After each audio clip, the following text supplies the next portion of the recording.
There's this quote that I love that says, "Great is the enemy of good." And essentially what that means is sometimes we have paralysis by analysis because we're trying to do our absolute best. That's like our standard, and anything but the best, we just refuse to take action. But action at the end of the day is the only reason and the only way we're gonna get better at anything. And I feel like that's kind of what this YouTube channel has become. I feel like there's not enough time to edit. I feel like there's not enough time to film. And I've just been waiting for the opportune time. I've been waiting to have more time to do this. But the reality is, there's never gonna be an opportune time. The only way I'm gonna get better at doing this is by doing it. Luckily, my good friend, client, and fellow entrepreneur Brian has started a YouTube channel as well. And we made a wager that every week we're going to post 2 videos, and whoever loses, we're still trying to figure out what the payment's going to be. We're thinking a nice dinner, treat each other's family to a nice dinner. But we're going to be posting 2 videos every single week on our YouTube channels moving forward. And the reason for this is because there's this great book, Malcolm Gladwell's Outliers. It's a great book. And in there, he talks about the 10,000 hour principle. And I'm sure you guys already heard about it, where 10,000 hours essentially is like the quote-unquote like amount of time it takes to master a certain skill. And he used a bunch of examples from the Beatles to people like Billy Joy and Bill Gates in the programming space. And you think of even individuals like Michael Jordan. It's like whatever task or whatever skill the greats were great at, they've had that 10,000 hours of practice and honing and just doing. And that's what we're going to do. We're going to just put videos out there. I'm going to bring you along this journey of Hannah and myself growing mean training, and hopefully along this time I'm going to get better. And it's actually kind of funny because I've been having a lot of conversations with clients this week about change, how to make change. And at the end of the day, the one thing I keep coming back to is you just got to keep showing up.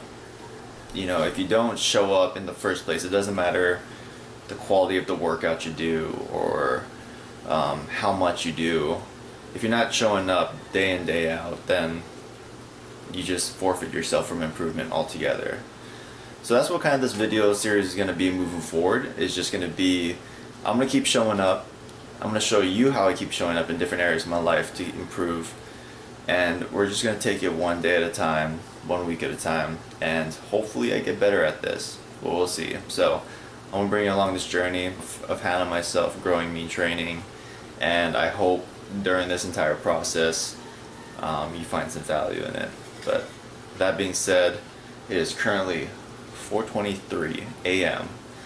and we have a full day ahead of us, so let's get after it.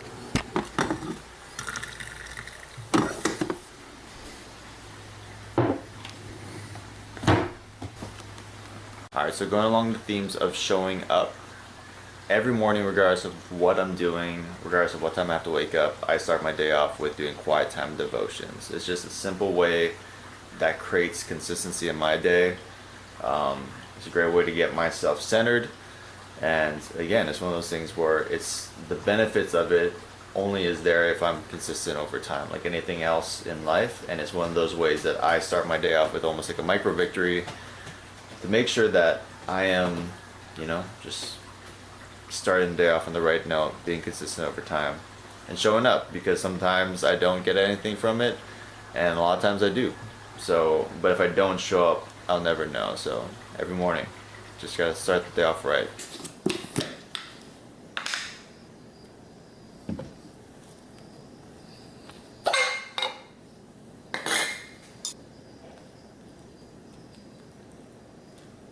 So another reason I'm up so early is because it is Sunday, which means it is my long run. I'm currently training for an ultra marathon. I'm going to be talking a lot about that throughout these series, because between mean training and ultra running, that's pretty much my entire life right now. But I'm up early this morning because I'm about to hop on a call with a client. But before I get into that, I need to get my nutrition in for before my pre-run. So I got 2 English muffins. They both have just a slap of peanut butter on top and a scoop of homemade Djibouti kava jelly that my dad made and shipped over here, which is awesome. I'm going to be eating those 2 right now before I hop on the call. And this is the rest of the gear that I'm going to be packing today. It is currently dumping outside. I really hope that clears up. But I have my Solomon pack. I got my Mean Training hat that you can buy on our website if you want. Mean Training hat. Some nice socks, running socks, just a cut off because I'm gonna get pretty muddy out there. I got my Solomon soft flask, a Solomon, pretty much, I don't know what they're called. I know I'm gonna say a Camelback, but that's literally another brand, but essentially a Solomon Camelback. And then for my nutrition on the run, I'm bringing 3 spring energy gels. These are all made with whole foods. If you're an endurance athlete, and if you're looking for something that's whole food, this is literally made with nothing but fruits, basmati rice, and a few other ingredients. Yeah, it's like literally applesauce, apple juice, yams, maple syrup, organic lemon juice, basmati rice, salt, cinnamon.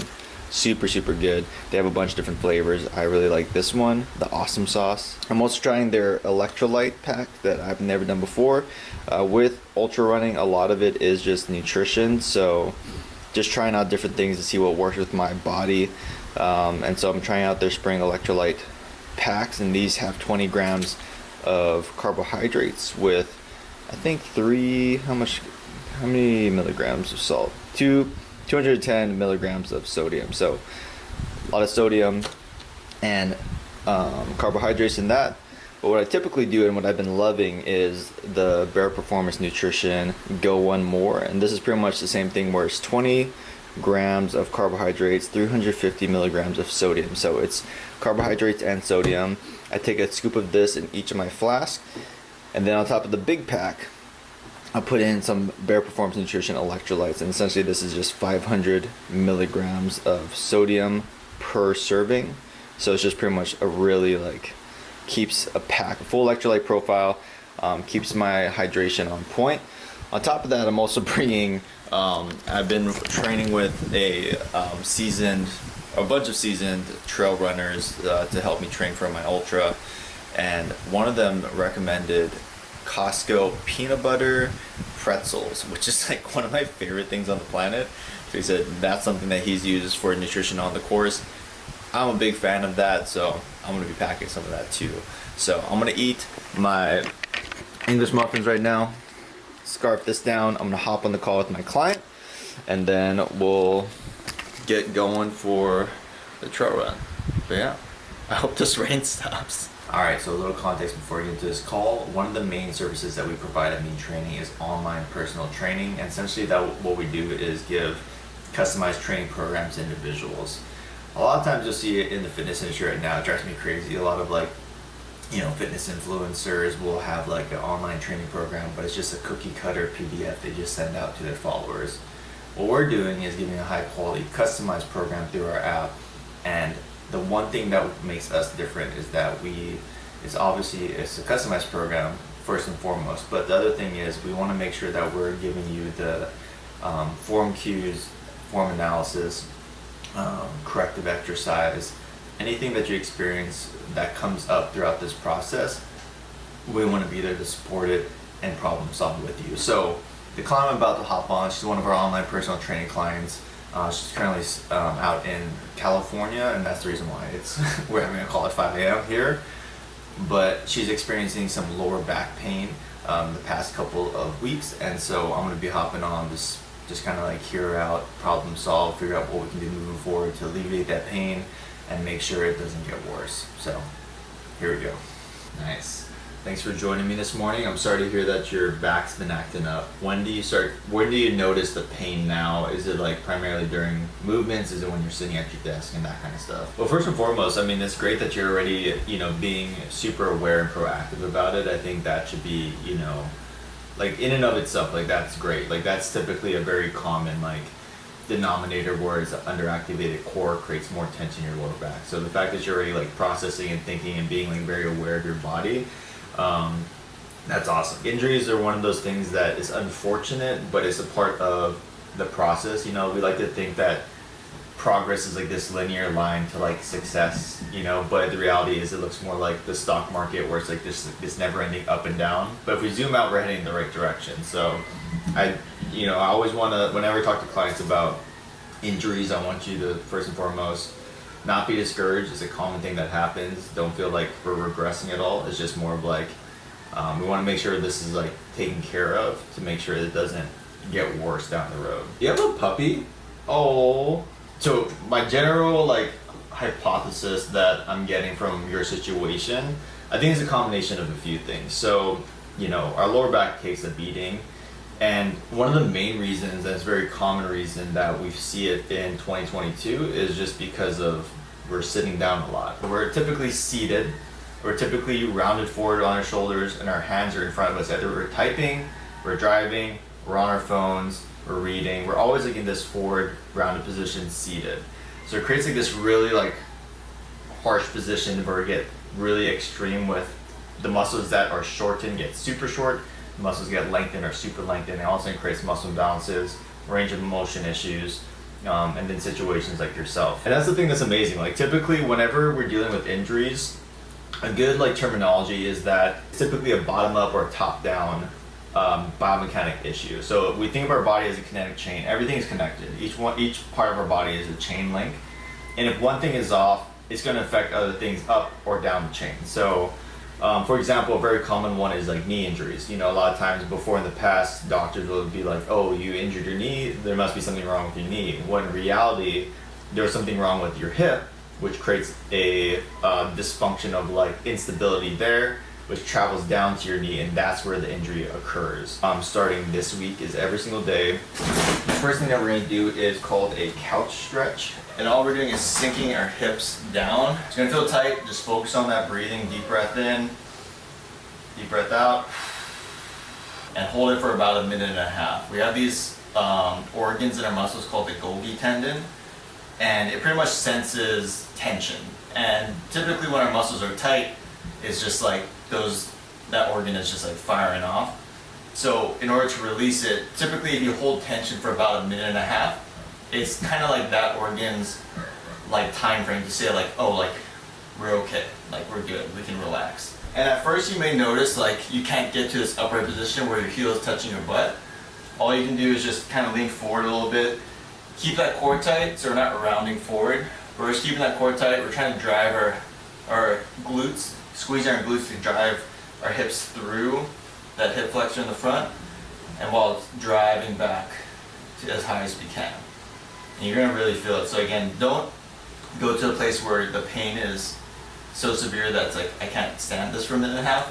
There's not really a lot of correlations in studies to say like more pain equals better. Like just, you know, take your time, find a place that's like manageable, and just hold it for 1.5 minutes.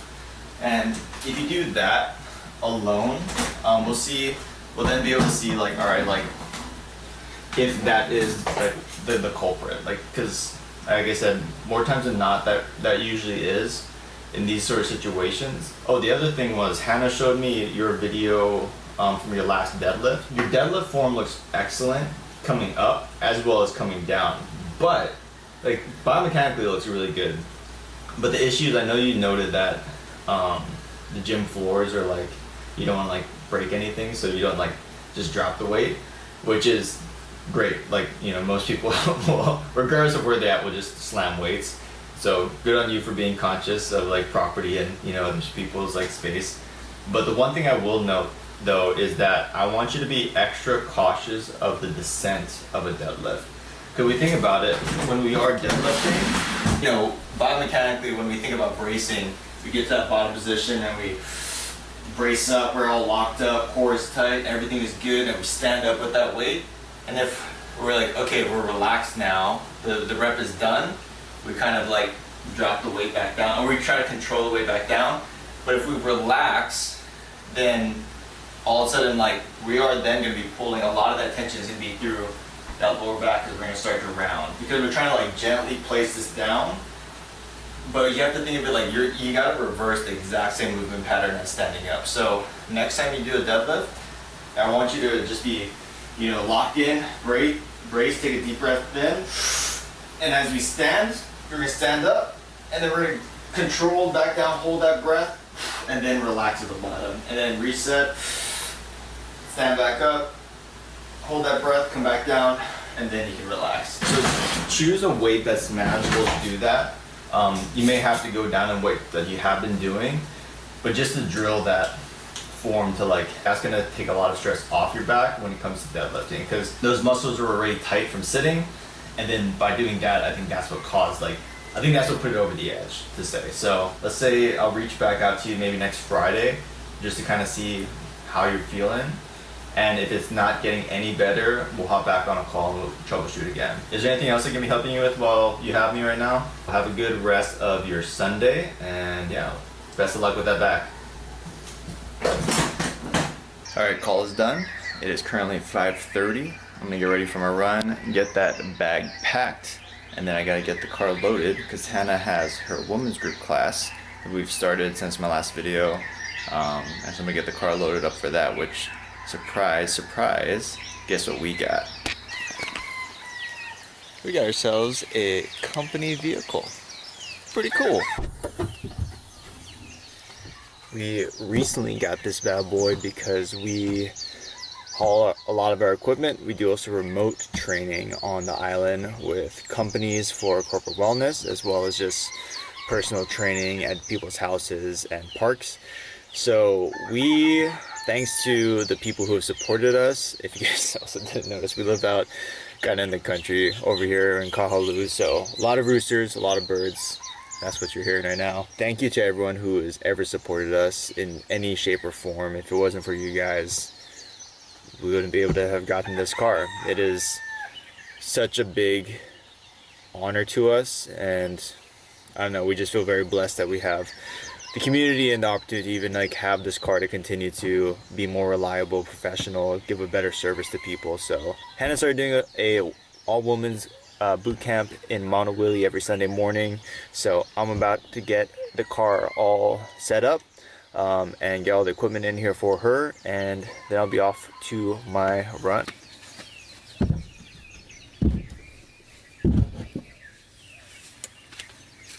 Alright, car is all loaded up, got all of our dumbbells, resistance bands. This is a mess. We got to figure out a better way to organize that. She got our whiteboard, plyo box. Surprising, you know, HRV life, they definitely can fit a lot into not a very big car. So shout out to Tracy at Tony Hondas for hooking us up. We're all set up for Hannah's class, so now I'm gonna go get ready for my run. Well,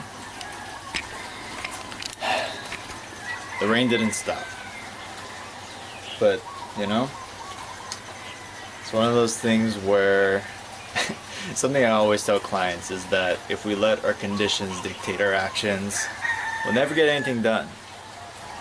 And I gotta walk the walk now as I talk the talk. So, super ugly day today. It's gonna be super, super muddy on the trails, but let's get it done.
Oh man, that was gritty. Made it to the top. Beautiful today. I mean, it's muggy, but man, look at that mist. It's like covering over the bay right now. So I ran from down there. Came up here. It's 1.3 miles, about 625 feet of elevation gain. Took me about 21 minutes. Now I'm just gonna be repeating this for the next 2.5 hours or so. Super gritty, but damn, gotta love it. Trail's all to myself. It's super ugly today, so no one's up here. So, gotta love it. All right, back down we go.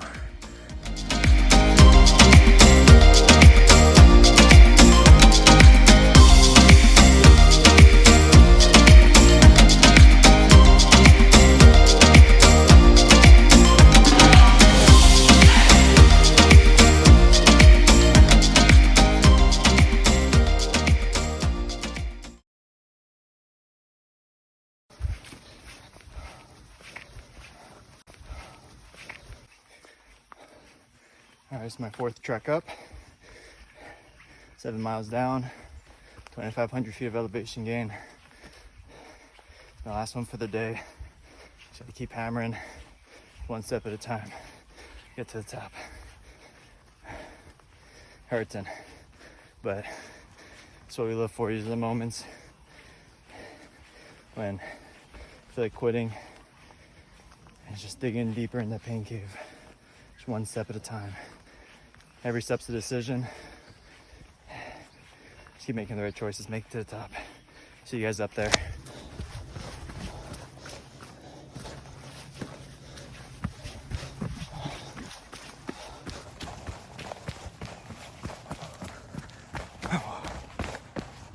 Oh, yeah. There we go. Round 4 done, base finally clearing up. Now, get to enjoy one of my spring energy gels for my victory lap. Here's a good sign of a good run. Nice and muddy shoes. Got just a little bit better today, and that's all we can do. All right, back we go. Made it back. Total run 9.45 miles and just over 3,000 feet of elevation gain. We're up to the pillbox 4 times. Then ran a little extra just to round off that 3,000 feet of elevation. I'm covered in mud. I'm very tired, soaking wet, but you know, we got a little bit better today. So I hope you guys enjoyed this video. It's kind of like what it's going to be like moving forward. It's little snippets into a day of my life. But now it is 9:30 a.m. and I need to get off to go set up for my niece's birthday party and then show up for her. Just have a good rest of her day. All right, guys. Hope you have a good one. Don't forget to be kind. Train me. Take care.